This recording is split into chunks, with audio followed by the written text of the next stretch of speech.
अस्सलाम वालेकुम प्यारे बच्चों। हमारा आज का सबक 8वीं जमात के बच्चों के लिए मज़मून उर्दू और मौजू है उफ़ ये माहौलियाती आलूदगी। ये सबक उफ़ ये माहौलियाती आलूदगी जो है ये हम पहले ही पढ़ चुके हैं और इसके ज़्यादातर सवालात के हमने जवाबात भी लिखे हुए हैं। अब इसके जो कुछ सवालात रह गए हैं आज इंशाअल्लाह हम उनके जवाबात लिखने की कोशिश करेंगे। तो आज का सवाल जो है वो है मंदरजा झील अनवानात पर 5-5 जुमले लिखें। ये जो नीचे अनवानात दिए गए हैं हमें इन पर 5-5 जुमले लिखने हैं। पहले मैं अनवानात पढ़ लेता हूँ, उसके बाद में इंशाल्लाह इनके जवाब भी बताऊँगा।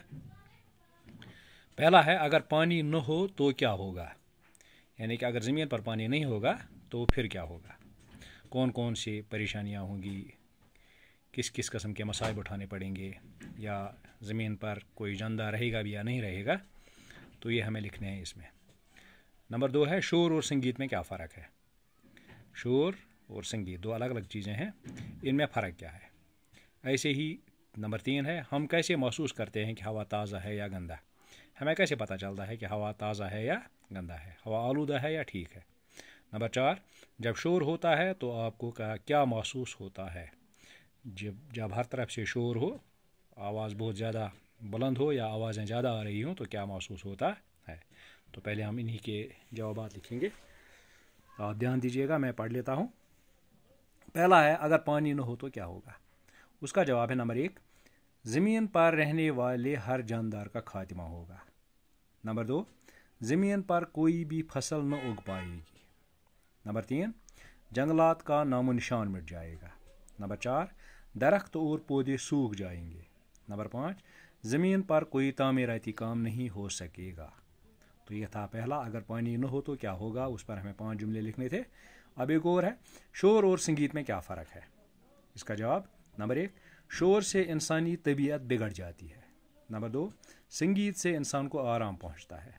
नंबर 3 शोर से कानों की समाअत पर बुरा असर पड़ता है। नंबर 4 संगीत से इंसान को ताजगी का एहसास होता है। नंबर 5 शोर हमारे जिस्म के अज़ा के लिए ख़तरनाक है। तो ये था दूसरा। अब तीसरा है हम कैसे महसूस करते हैं कि हवा ताज़ा है या गंदा। हमें कैसे पता चलता है, हम कैसे महसूस करते हैं कि हवा ताज़ा है या गंदा है। जवाब नंबर 1 जब घुटन का एहसास हो तो हवा गंदा होने का पता लगता है। नंबर 2 जब इंसान जंगल या पेड़ पौधों में बैठ जाता है तो हवा के ताज़ा होने का अंदाज़ा होता है। नंबर 3 जब आंखों में जलन सी महसूस हो और दिमाग बोझल हो जाए तो हवा के आलूदा होने का एहसास होता है। नंबर 4 अगर हवा को जिस्म के अंदर लेते हुए बदबू महसूस हो तो हवा गंदा होता है। नंबर 5 जब दरिया या झील के किनारे बैठकर दिमाग में ताजगी और जिस्म में चुस्ती महसूस हो तो हवा ताज़ा होता है। ये था नंबर 3। अब नंबर 4 जब शोर होता है तो आपको कैसा महसूस होता है। इसका जवाब यूँ है नंबर 1 हमें बहुत ज़्यादा बेचैनी होती है। नंबर 2 हमारे दिल में बेसुकूनी सी हो जाती है। नंबर 3 शोर की वजह से काम में दिल नहीं लगता। नंबर 4 शोर की वजह से किसी के साथ बात करना मुश्किल हो जाता है। नंबर 5 शोर की वजह से दिल और दिमाग में तनाव महसूस होता है। तो ये थे इन सवालात के जवाबात जो हमने आज पढ़े। अब है इसमें गौर करने की बातें, इन पर गौर करना है जो बातें लिखी हुई हैं। मैं पढ़ लेता हूँ, आप इस पर गौर भी कीजिएगा। रेडियो और टेलीविज़न से हर रोज़ कस्म कस्म के गाने सुनते हैं, नत नए कस्म का साज सुनते हैं, हमें ये सब कुछ पसंद है। अगर रेडियो और टेलीविज़न की आवाज़ ऊंची की जाए तो यही गाने, यही नगमे, यही संगीत हमें काफ़ी बुरे लगते हैं और हम अपने कानों को बंद करते हैं। क्या आप ऊंची आवाज़ पसंद करते हैं? ऊंची आवाज़ शोर का ज़रिया है। ज़ाहिर सी बात है कि ऊंची आवाज़ कोई पसंद नहीं करता है, क्योंकि ऊंची आवाज़ से, जैसे मैंने पहले भी पढ़ा, ऊंची आवाज़ से बेसुकूनी होती है, बेचैनी होती है, किसी काम में दिल नहीं लगता है, किसी की बात सुनना मुश्किल हो जाता है या तनाव सा महसूस होता है। इसलिए ऊंची आवाज़ में कोई भी गाना सुनना अच्छी बात नहीं है। तो एक और है, ये आप खुद कीजिएगा। मैं पढ़ लेता हूँ, आपको ये खुद ही करना है।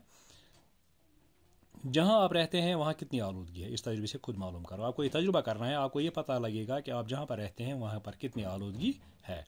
सफ़ेद रंग के 4 कार्ड ले लो, हर एक पर 1 से 4 तक नंबर लगाओ और हर एक पर थोड़ी सी वास्टें लगाओ। फिर क्या करना है, ये करने के बाद नंबर 1 कार्ड नंबर 1 को किसी रश वाली सड़क पर रख दो। कार्ड नंबर 2 को किसी पार्क में रख दो।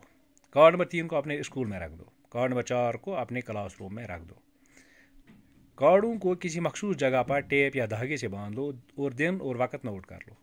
3 दिन के बाद सारे कार्डों को जमा कर लो। इन कार्डों का एक दूसरे से मुकाबला करो और देखो कौन सा कार्ड सबसे गंदा है। जाहिर सी बात है, जो कार्ड सबसे ज़्यादा गंदा होगा वहाँ पर सबसे ज़्यादा आलूदगी होगी, और जो उससे कम गंदा होगा उस वहाँ कम आलूदगी होगी, और जो कार्ड साफ़ रहा होगा वहाँ पर कम आलूदगी होगी। तो इसके साथ हमने ये जो हमारा सबक था उफ़ ये माहौलियाती आलूदगी, इसको हमने आज मुकम्मल तौर पर लिया है। उम्मीद है कि आपको समझ भी आया होगा, और आपकी जो कापियाँ हैं, नोटबुक हैं, उन पर भी आपने इन सवालात के जवाब नोट किए होंगे और साथ साथ याद भी करोगे।